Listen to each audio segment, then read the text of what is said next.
Empiezo a buscar si existe la estética oncológica y si existe en España. Entonces yo dije, voy a dedicarme a estudiar estética oncológica precisamente como para suplir esa necesidad que tenían. Yo empiezo mientras estaba trabajando, porque yo empecé a estudiar virtual, ya luego tenía que viajar a España para hacer las prácticas y de todo. Y yo dije, qué tema tan espectacular, y más el impacto que podía hacer en los pacientes cuando les podía decir antes de un tratamiento que podían hacer para evitar como los riesgos, los efectos secundarios que daban esos tratamientos y que podían afectar también como su calidad de vida al verse en un espejo y decir, no me reconozco como por los cambios físicos que he tenido.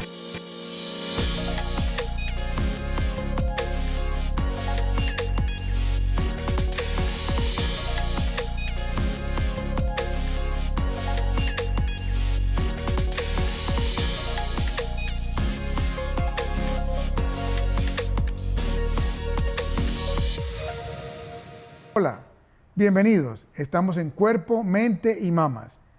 Y el día de hoy tenemos una visita súper especial de alguien muy especial, la doctora Sandra Arboleda, que es médico, especialista en estética oncológica y es especialista en estética general y ha accedido a compartir un rato con nosotros. Muchas gracias, doctora Sandra. Muchas gracias, doctor, por invitarme a este programa tan chévere.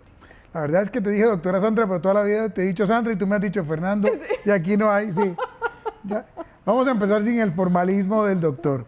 La doctora Arboleda, la Sandra, trabajamos juntos en Clínica Vida Fundación hace ya algún tiempo y luego Sandra se dedicó a su formación como médico de estética oncológica. ¿Por qué escogiste esa formación? ¿Qué te motivó?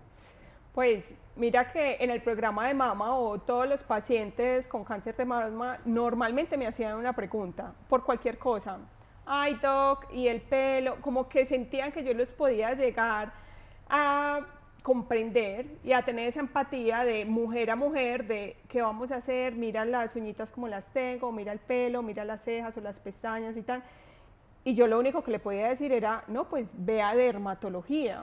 O no, pues ve donde tu estilista y mira qué tal cosa. No tenía un conocimiento de fondo ni de base como para poderlos enfocar mucho más.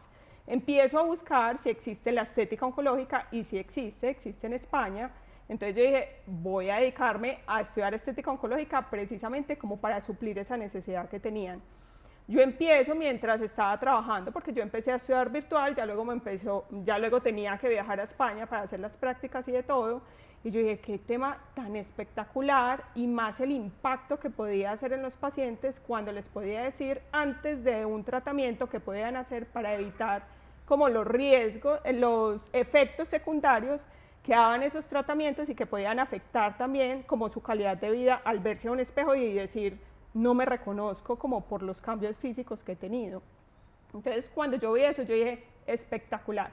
Añadido a eso, yo he decidido estudiar maquillaje. Maquillaje. Entonces yo empecé a maquillar pacientes oncológicos estando en clínica. ¿Sí? Entonces yo les formulaba ahí por el ladito, mira, cómprate esto, aquello, tan, para evitar que te caigan las cejas, las pestañas, tan, pues así como muy por el lado. Ya luego abrí un consultorio.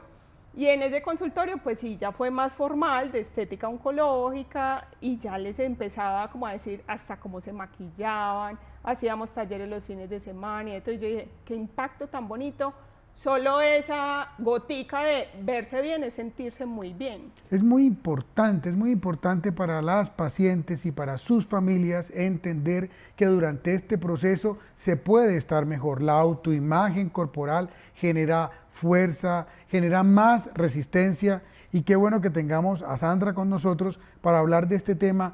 Empecemos preguntando en general qué es la oncoestética o la estética oncológica. Bueno, la estética oncológica está súper enfocada precisamente porque habían pacientes en oncología que hay veces decidían no tomar el tratamiento de quimio por el tema de una alopecia, por ejemplo, por el tema de una caída del cabello, sí. O decidían no tomar un tratamiento de cirugía por la repercusión que iba a tener una cicatriz o una amputación frente a... Entonces ahí empieza a tener un montón como de cosas bonitas para el paciente, que es la psicoonco, la cirugía que en cirugía plástica también hay enfoque también en oncología, o sea, como a intentar subsanar como todos esos dolores que tenía el paciente para darle una calidad de vida durante el tratamiento y sobre todo después del tratamiento, porque es que prácticamente la oncología, ¿qué es lo que vende?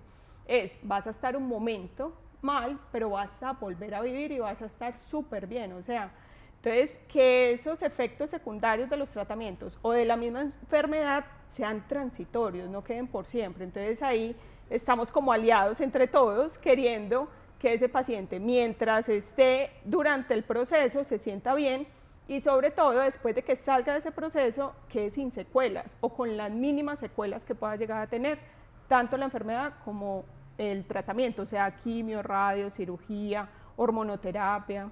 ¿Y los efectos que ves en los pacientes te satisfacen? ¿Te parece que realmente mejoran su calidad de vida y los hacen tener más bienestar? Sí, y sobre todo son los mensajes, o sea, los mensajes es el mejor pago dentro de la estética oncológica porque son esos mensajitos de muchas veces los pacientes se incapacitan obviamente porque tienen sus síntomas, sus dolencias, pero muchas veces también es el aburrimiento de tener que volver a salir al mundo con otra cara diferente donde ni siquiera se reconocen que son ellos mismos. Entonces también esa luz, esa esperanza de cómo así que voy a poder verme muy bien durante el proceso, cómo así que voy a empezar a cambiar. También está la colorimetría, el cambio de vestuario, de look, o sea, está ese montón de cosas con las que podemos jugar durante ese proceso donde se pueden sentir muy bien y hasta muchos pacientes vuelven a tomar otro estilo diferente, o sea, no vuelven a ser los mismos de antes, ya son más chic, ya digamos se disfrutan más cada cosa, que un accesorio, que un maquillaje, que un peinado diferente, a soltar muchas más cosas de las que están aferrados de su figura previa y llegan a ser mucho más abiertos y libres, digamos, con respecto a cómo se ven. Cuando una persona se hace un tratamiento oncológico, ¿qué efectos son más frecuentes en ellos? ¿Qué es lo que suele pasarles? Bueno, en los tratamientos oncológicos, pues estamos hablando, en el caso de cirugía, digamos cicatrices, hay fibrosis en el caso de cirugía y muchas veces ese tipo de cicatrices, de fibrosis y todo esto son dolorosas. Entonces eso se puede mediar también mediante estética. Hay otro tipo, bueno, y también digamos que dejan algunas malformaciones que uno podría llegar a mediarlas también en el caso de estética, algunas. Me ha pasado mucho, es con cirugías de cabeza y cuello, que los pacientes buscan como mediar algo que disimule el caso de la cirugía. En el caso de radioterapia, mucha hiperpigmentación, o sea, manchas donde se hace la radioterapia. También el síntoma como del quemón, digámoslo en ese momento que está la radioterapia. Y mucha mucositis, que también es un motivo de consulta mientras tienen la radioterapia, cuando les irradian, por ejemplo, en el caso de ganglios que se va para supraclavicular, que hay mucha mucositis, también los pacientes son como desesperados, ayúdeme a algo que sea mucho más rápido, entonces mediamos como toda esa manera de síntomas y todos los efectos secundarios que dan en la parte estética. Y sobre todo las quimioterapias son los que más efectos secundarios tienen. Entonces, caída de las cejitas, caída de las pestañas, del cabello. ¿Las uñas? Las uñas, o sea, hay mucho dolor en el lecho ungueal y se caen. Muchas hiperpigmentaciones, o sea, manchitas en el caso de la carita. Hay piel súper reseca que nosotros le llamamos cerosis y hay aumento de las arrugas que nosotros les llamamos reitideses porque no son unas arruguitas por expresión, sino que en realidad son arruguitas por deshidratación máxima. Entonces, a los pacientes les sucede eso y empiezan a decir, es que me envejecí. Sí, sí, es muy frecuente, yo lo veo con mucha frecuencia que te dicen eso. Entonces, y prácticamente porque sea eso, porque la quimioterapia, o sea, cada vez son más dirigidas, digamos, a la celulita cancerosa, pero normalmente las quimioterapias atacan también células que no tienen nada que ver con el cáncer. Claro. Entonces también hay mucha muerte, digamos, celular de la que necesitamos. Y ahí es donde tenemos que compensar un poquito con cariño, con nutrición, con hidratación, y para eso pues hay tratamientos. Solo que no todos los pacientes, digamos, que conocen para llegar a ellos, y hay algunos que conocen y de pronto no están dispuestos, por dos cosas. Uno, porque la estética normalmente sí es un poquito más costosa, y otro, porque la estética, porque los pacientes hay veces tienen un concepto diferente de la estética. hay veces piensan que la estética es transformarse, es que me van a poner unos labios grandes o que me van a poner cosas raras y voy a ser diferente, y no, y es cuidar y conservar lo que tenemos para evitar que se deteriore ese cuerpo que nos dieron para esta experiencia pues acá terrenal. Y también creo que además de los pacientes, los médicos y el personal de la salud, nosotros en el área de la oncología estamos muy encausados en el tratamiento, en salvar la vida, ni dejamos de lado esto, pero lo que has contado me parece que hace mucho sentido cuando veo a los pacientes que se arreglan, que cambian de look y que tienen tanta vitalidad, no solo para ellos, sino para todo el entorno que los rodea. Hablemos de lo más impactante que nos toca enfrentar, y es la caída del cabello. Las caídas del cabello empiezan más o menos a darse desde qué momento de que empiezan a utilizarse las quimioterapias. Bueno, es súper importante este tema. Primero, porque yo le digo al paciente, necesito que me traigas tu historia clínica de todo, del oncólogo, del mastólogo, o sea, absolutamente todos los que te han visto, porque yo tengo que saber exactamente cuál es el tratamiento. Hay pacientes que son de pronto un poquito ansiosos o apresurados y escuchan quimio y ya se van a rapar. Y puede que ni siquiera tengan una caída del cabello completa, o sea, un 100% del cabello, porque hay quimios que sí tumban el cabello, pero lo pueden tumbar un 30%, un 40%, tal. Y hay otras quimios que antes se necesita que se caiga un 100%, también porque uno ahí ve como la efectividad. Un paciente que uno sabe que va a tener una alopecia completa y no la tiene completa, pues también uno se cuestiona y el oncólogo se cuestiona eso. Entonces, lo primero es saber qué tipo de tratamiento el paciente va a recibir para poder yo orientarlo, para decirle, listo, vas a recibir la quimio tal día, o sea que vas a tener más o menos 14 días que el pelito va a estar, pero te va a dar dolor de cabeza porque el folículo piloso se empieza a ensanchar y la tracción del mismo pelo en la caída empieza a dar dolor de cabeza, como cuando uno lo peinaban chiquito, que le jalaban el pelo. Entonces eso el paciente lo puede llegar a sentir, y ahí es cuando yo le digo, vámonos cortando el cabello poco a poco, precisamente por el peso del pelo. Entre menos peso tenga, menos dolor de cabeza. Si el paciente no tiene dolor de cabeza, pues se lo puede dejar, pero visualmente, hay veces al paciente le hace falta hacer etapas, como me lo corto un poquito y otro poquito, a vérselo largo de un momento a otro sin nada. O sea que sirve como para dos cosas, para el dolor de cabeza y para el lado psicológico de irse viendo con un look diferente, digámoslo así. Hay un ritual que es súper bonito, que es como, pues se llama como un ritual Rapunzel, y es poner el paciente, muchas veces lo puede hacer solito, o sea, como cuando hace un duelo frente a un cambio físico que va a tener, puede escribir una carta o comentarlo con sus familiares o grabarlo si quiere grabarlo, porque lo más importante es que el paciente piense que esto es transitorio. O sea, si un paciente se está haciendo un tratamiento con miras a que sea una erradicación completa de la enfermedad, entonces va a ser algo transitorio, porque en otras ocasiones también hay pacientes que de entrada le dicen cuál es el pronóstico de la enfermedad. En este caso, si es con miras a la enfermedad, entonces va a ser algo transitorio. Entonces el paciente muchas veces a los meses, puede ser a los 6 meses, 8 meses, va a querer volver a mirar eso, y antes va a ver el video que hizo con su familia en ese momento del ritual, y lo va a ver mucho como que teso lo que pasé, y después de esto, si soy capaz de pasar esto, paso lo que sea, porque se vio acompañado o estuvo ahí frente a su familia haciendo ese ritual. Entonces le sugerimos al paciente hacerse, digamos, el corte completo cuando ya el pelo se empieza a caer, porque es mucho más doloroso empezarlo a ver en la ducha, en la cama, en todos lados. Entonces el paciente normalmente ya una vez pasen los 14 días ya sí puede llegar a tuzarse, digámoslo así, a terminarse de cortar el cabello. Y cuando los pacientes se tuzan y se rapan, muchas veces me cuentan que la cabeza les duele, el cuero cabelludo les duele y también les pica. ¿Eso por qué pasa? Bueno, del dolor por los foliculitos, pero una vez se pasa en la máquina, eso les pasa por al otro día, a los 2 días. Hay veces uno les dice, tómate una acetaminofén mientras tanto. O sea, es algo muy transitorio, puede ser un día, 2 días, pero ya se le quita después de la rapadita. La piquiña muchas veces da por foliculitis según cómo se afeiten, digámosle así. Lo primero que uno les dice es, primero pásate como una máquina, Ok. Y ya luego ahí sí te pasas como por completo como la rasuradora, como la Para cuchilla. que se... Entonces se pueden hidratar la cabecita después de, y como ese cuero cabelludo no está acostumbrado a una exposición del frío, del calor, entonces ok. empiezan a sentir un montón de cosas, que le da frío, que le pica, que le rasca, que le da.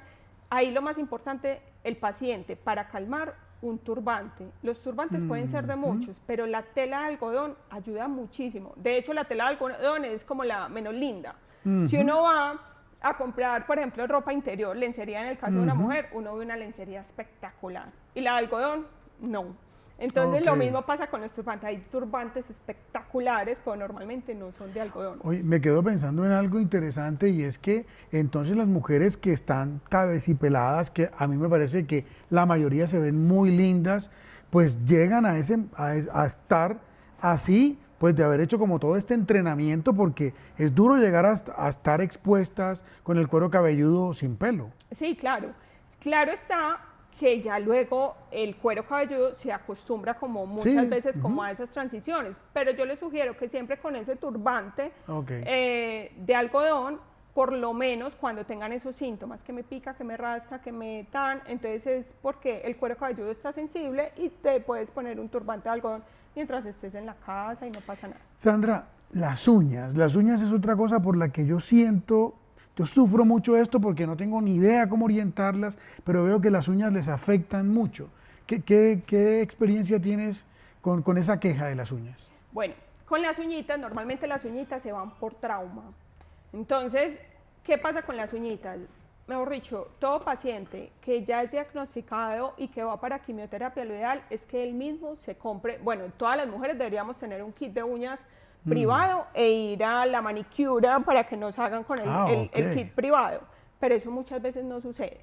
Pero sí o sí en pacientes que pueden llegar a tener las defensas bajitas, tienen que tenerlo, los diabéticos, los inmunosuprimidos Las por pacientes algo. que tengan vaciamiento de ganglios axilares. Y todo paciente oncológico lo debería de tener. Entonces, ellos mismos se deben de cortar las uñitas a ras sin que haya pues trauma del lechungueal, sino para que no haya trauma de llevarse la uña porque está muy larga, digámoslo así. Entonces, que siempre estén sobre el pulpejo, digámoslo así, y que estén súper bien limaditas las uñitas. Para lavar los trastos, por ejemplo, empiezan a ver algunas veces como unos uñeritos. Yo les sugiero que se pongan los guantes como si fueran de algodón de primera comunión y encima el otro que es el de guante lavar normal. De caucho, sí. Sí, porque si se pone el guante de caucho normal, normalmente esos los usa Raimundo y todo el mundo, y aparte de eso uno suda ahí. Sí, claro. Entonces, como están esos uñeritos ahí expuestos, mucho mejor así que se cuiden. Si hay caída de la uña, también hay medicamentos para restaurar rápidamente la uña. Entonces uno se aplica los medicamentos para restaurar rápidamente la uña, y es súper importante para que no se caiga la uña, no tener traumas.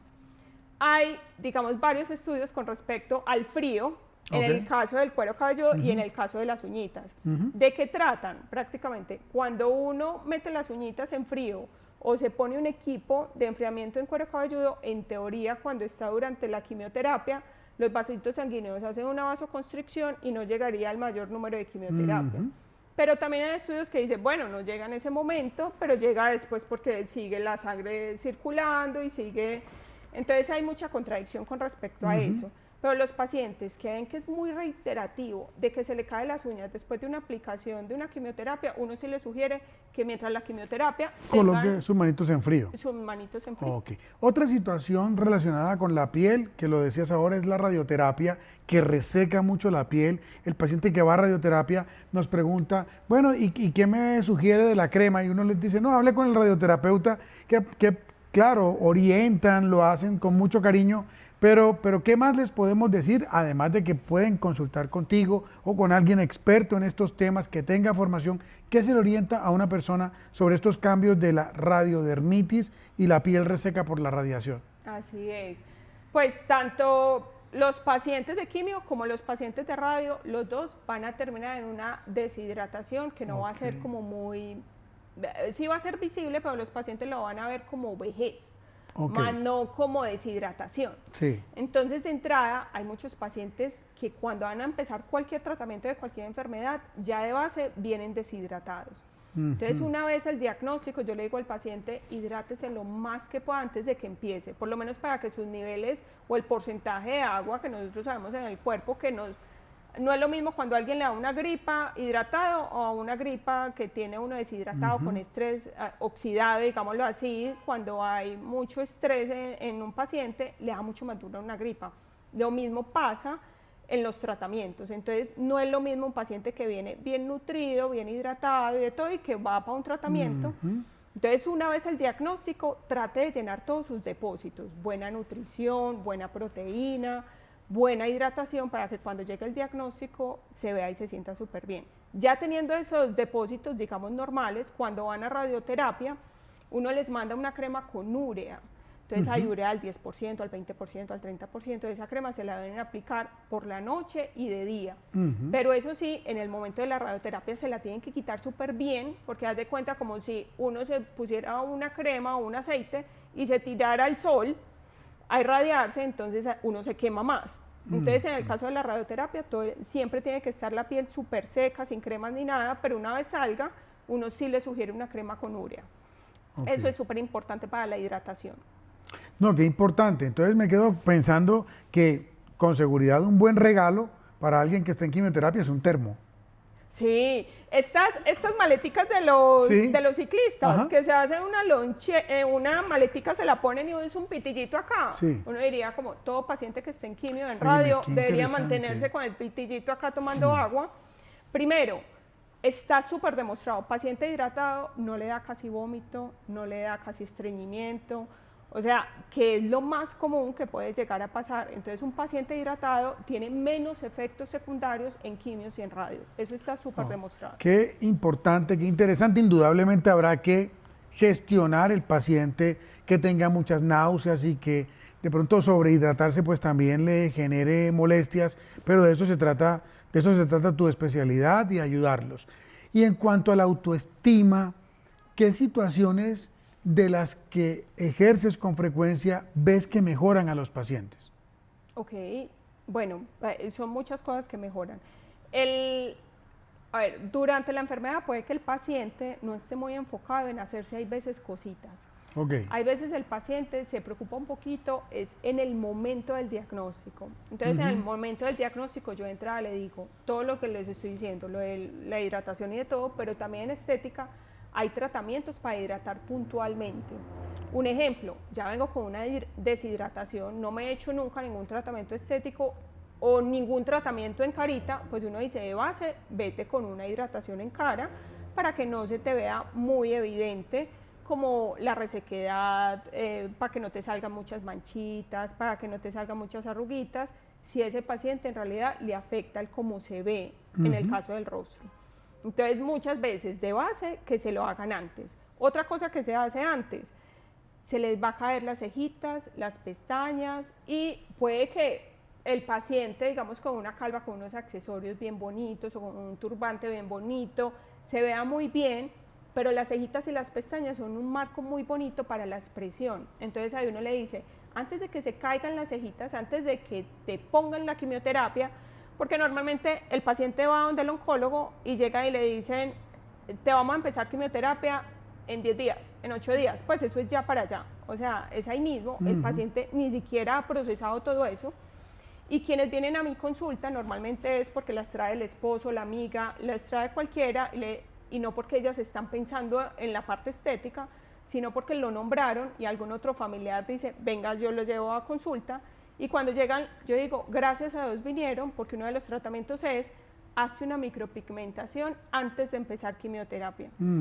¿Por qué antes? Porque una vez empezada quimioterapia las defensas bajan y ahí no podemos, digamos, hacer ningún trauma porque hay riesgo de infección. Entonces lo ideal es hacérselo antes de empezar quimioterapia. Digamos, la micropigmentación de cejas, que es pelo a pelo, que se ve súper natural. También hay otra opción que es bronceado. O hay otra opción que es mixta, pues pelo a pelo y también es bronceado. Esa es una opción muy bonita. Y la otra opción es hacerse la línea de agua, que simula como si hubieran pestañitas.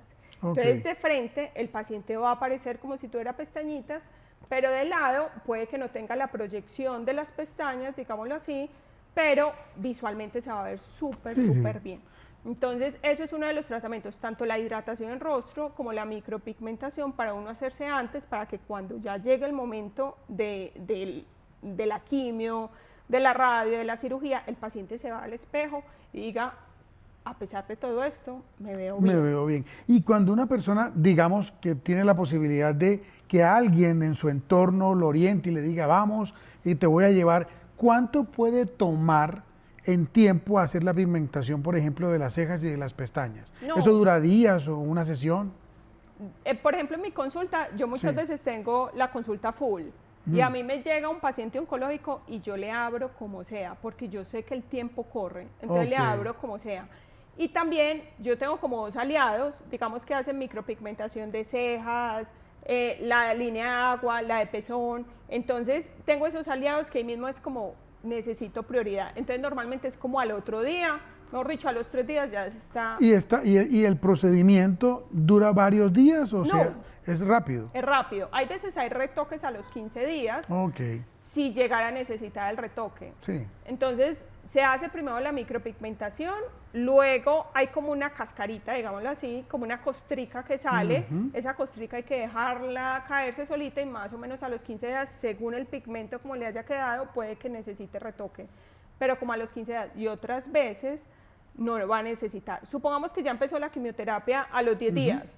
Después de la quimioterapia siempre se espera un tiempito, más o menos son de 10 a 14 días también, para que bajen las defensas, depende de la quimioterapia que tenga. Entonces también estaríamos en la cabelita de que supongamos que empezó la quimio, todavía le hace falta como 4 días para que tenga las defensas bien y no se le hayan bajado. Y por eso requieren las historias clínicas, los esquemas de quimioterapia, para saber cuánto dura de acuerdo a cada tratamiento esa baja de las defensas y poderlos orientar. Sí, mira que es interesante verlo desde la perspectiva médica y saber que alguien que se dedica a la estética y es médico, pues va a entender y va a hacer esto mucho mejor. En cuanto al maquillaje, a la ropa, a los colores, ¿hay algo que se pueda orientar a las personas, a las mujeres que están en estas terapias? Sí. ¿Qué es lo principal que nosotros les decimos? Bueno, hay veces los pacientes ni siquiera, supongamos, que es una madre cabeza de hogar, y esa persona todo el tiempo ha estado entregada a sus hijos, a su hogar, o a su trabajo, o a su estudio, y ni siquiera se ha dado, digamos, el tiempo de conocerse. Entonces, hay veces llegan a consulta, y yo les digo, ¿qué es lo más bonito que ves en ti en el rostro? Y hay veces dicen, no tengo la menor idea, y tienen unos ojos así súper expresivos, o tienen una boca así súper linda, unos dientes, una sonrisa. Entonces, lo primero es, cuando veamos algo lindo en la carita, hay que fortalecerlo mucho más. Estamos acostumbrados a ocultar lo que no nos gusta, y en este caso vamos a resaltar lo que más nos gusta. Entonces, hay pacientes que tienen, como te digo, una sonrisa espectacular. Ese paciente le decimos, de ahora en adelante puede que vayas a utilizar labial, porque queremos es que tu foco, tu punto, sean lo más llamativo en ti. Entonces, cuando empiezan a utilizar labial, puede que ni se note que le están cayendo las pestañas ni nada, porque ya en la mirada se va a otra cosa. Por eso se utilizan colores vivos, turbantes o vestuario vivo, para que la mirada se vaya a otro lado y no precisamente a lo que está faltando, que estamos acostumbrados a eso. Lo que nos está faltando vamos a ocultarlo, y no se trata de eso, se trata antes de resaltar lo que ya tenemos. Y esa debería ser una máxima durante toda la vida, pues. O sea, si Dios me hizo con ojeras, pero tengo una sonrisa hermosa, entonces métale a esa sonrisa para que ese sea su foco máximo. Ahora, en esos momentos que te estoy diciendo ojeras, se me viene a la mente algo. También los pacientes consultan por ojeras y también se puede solucionar. Puede que vengan con ojeras toda la vida y nunca se la han tratado y vienen para un tratamiento donde les va a dar más ojeras. Se la pueden tratar antes de... O una vez pasado el tratamiento, también se pueden tratar las ojeras, o sea, es algo que pero una pregunta, ¿y cómo se tratan las ojeras? Pues, digamos, habrá muchas formas, pero en general, ¿cómo? Bueno, hay ojeras que son por pigmentación, entonces despigmentándolas. Hay ojeras que son por piel delgadita, entonces poniendo la piel más gruesita, o sea, estimulando el colágeno. Y hay ojeras que son por hundimiento, o sea, que Dios en la creación no les dio como un cojinete graso ahí. Entonces ahí le ponemos un filler que ayuda a que se vean mucho más planitas y no hundiditas. Si es la del cojinete graso, eso, mejor dicho, entra al consultorio con ojeras y sale sin ojeras. Pero si son las otras dos, si son varias sesiones. No, qué interesante, qué lindo todo lo que nos has contado, qué útil para los médicos y para el personal de la salud que atendemos pacientes que están en situaciones como estas, y realmente es muy importante, muy importante. Sandra, para ir cerrando, ¿cuál es, crees tú, uno de los principales mitos acerca de la oncoestética que posiblemente no permite que este campo se haya desarrollado más o tenga limitaciones para desarrollarse? Mira, yo cuando la empecé a estudiar, como yo todavía estaba en clínica y todavía veía pacientes oncológicos, yo prácticamente que le rogaba a algunas aseguradoras de que la metieran dentro de los programas. Y empecé con aseguradoras que en teoría tienen pólizas, bueno, cosas como que puede ser un plus de más. Y ellos decían, lo que tenga que ver con estética no puede entrar, porque estética es un lujo, pero acá no estamos hablando que es un lujo. Y yo les daba como la analogía un poquito de cirugía plástica. Mira que al principio la cirugía plástica no les cubría, digamos, los colgajos, ni las prótesis, ni nada de eso, cuando un paciente se quería hacer una reconstrucción mamaria, y ya después sí se los empezaron a cubrir. Entonces yo les explicaba eso, y yo pienso que eso es un proceso, como todo en la vida. Entonces no, si tienen algo de estética no se cubre, entonces todo es particular. Siendo particular, hay muchos, digamos, muchas herramientas o muchos medicamentos que uno puede llegar a utilizar, y tristemente los mejores medicamentos que uno quiere en su cuerpo, que no va a tener un daño secundario, que va a ser súper bien y súper saludable, son los más costosos. Entonces una de las cosas que creo que no ha tenido pues una acogida es precisamente que los pacientes que están por un proceso de cáncer, pues primero, si son trabajadores, pues no les llega el salario completo, o sea, hay disminución de los ingresos durante ese proceso. Segundo, hay veces no tienen cabeza como para este tipo de cosas, sino que son en ese cambio de roles, de qué me va a llevar, que el examen, que una cosa, que la otra, entonces el tiempo ahí es súper apremiante. Y el tercero es la parte económica, entonces yo digo como que puede que por eso no haya como tanta, digamos, tanta expansión, tanto conocimiento, pero los pacientes, como te decía, que llegan a mí normalmente es alguien que se lo regala. Es la mejor amiga que dice, venga, yo sé, o sea, esta es la forma de que yo te puedo apoyar, ayudar. Entonces, que el paciente solito vaya a tener cabeza para eso, muchas veces no, pero que es un excelente regalo por parte del esposo, de la mamá, del hermano, de la amiga, de todo, ellos lo agradecen enormemente. Primero porque no se pusieron en la tarea o no tenían cabeza, ni siquiera apenas están en el duelo, apenas están preguntando por qué les está sucediendo eso o para qué les está sucediendo, mientras que en esa red de apoyo va a haber alguien que dice, venga, yo hago este otro trabajo, que esto te va a salvar, digamos, muchas cosas de percepción, de autoimagen, de autoconocimiento, que cuando nosotros tenemos una buena percepción de nosotros mismos, una buena autoimagen, somos más seguros en la vida. Y eso está súper demostrado, que entre mejor nos aceptemos en el espejo, mejor nos veamos, vamos a salir al mundo con mejores resultados, con mejores respuestas y sobre todo con la seguridad para afrontar cualquier cosa que llegue. Entonces, un segundo regalo ideal para las pacientes que empiezan un tratamiento con quimioterapia es regalarles una evaluación por oncoestética. Y démosles un tercero. Cuéntales, para despedirnos, a las pacientes y a sus familias un mensaje alentador. A ver, ¿qué les digo? Un mensaje alentador. Bueno, primero, yo considero que la estética oncológica y lo que me hace estar acá y lo que me hace guiar a tantos pacientes es precisamente que todos tenemos una luz y una sombra en la vida. Y parte de lo que podamos trabajar en esa luz y en esa sombra nos va a ayudar en absolutamente todo. Cómo nos proyectamos al mundo, muchas veces es cómo nos sentimos.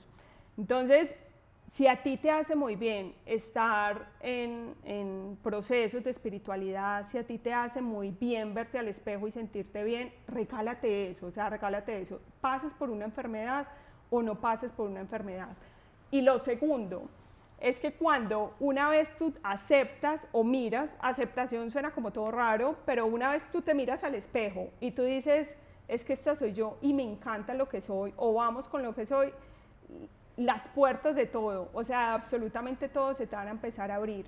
Entonces, mi consejo mayor o mi mayor mensaje acá es, siempre hay herramientas, siempre hay algo que hacer, no nos podemos quedar con esas sombras que son para trabajar y sobre todo siempre vamos a tener médicos o vamos a tener este tipo de ayudas a la mano que te van a dar. Hay cosas que son gratuitas, como lo que yo te decía, que la crema, que una cosa, que la otra, un skincare, que hay skincare que pueden ir mejorando la piel, como hay otras cosas que sí se necesita un poquito más de presupuesto, pero el 70% no necesita presupuesto, necesita de aprender demasiado, de estar dispuesta al nuevo conocimiento que posiblemente antes de la enfermedad ni sabías y a partir de la enfermedad vas a tener un montón de cosas hermosas. Y el 100%, quiero que sepan que tienen nuestro cariño, nuestra admiración y la gratitud que tenemos por habernos acompañado en este momento. Muchas gracias por su compañía. Sandra, ¿dónde te pueden encontrar? Bueno, mi consultorio está en el Centro Comercial del Tesoro, en Torre Médica 2, allá están siempre bienvenidos. Y tengo redes, tengo en Instagram y en Facebook y estoy como DRA Sandra Arboleda, como doctora Sandra Arboleda, también estoy en YouTube, en LinkedIn, en todas las redes que yo más puedo expandir. Aquí las vamos a dejar para Perfecto. que muchas personas puedan recibir tu ayuda. Un placer inmenso haber compartido con todos ustedes. Compartan esta información con las personas que quieren y sepan que nosotros también los queremos mucho. Muchas gracias, Sandra. Bueno, gracias a ti por la invitación.